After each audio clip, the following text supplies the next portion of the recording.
Hi everybody, welcome back to the Hardware Info channel. Today I'm going to tell you how to enter the maintenance mode in your Samsung Smart Monitor.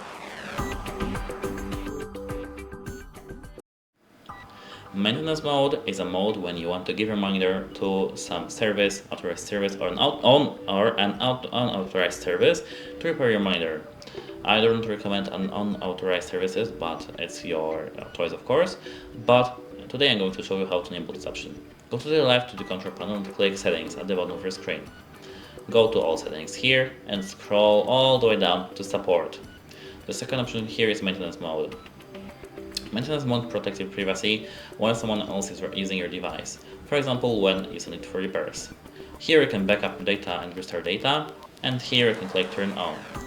As you can see, you have to back up this data because they might do a factory reset of your device then.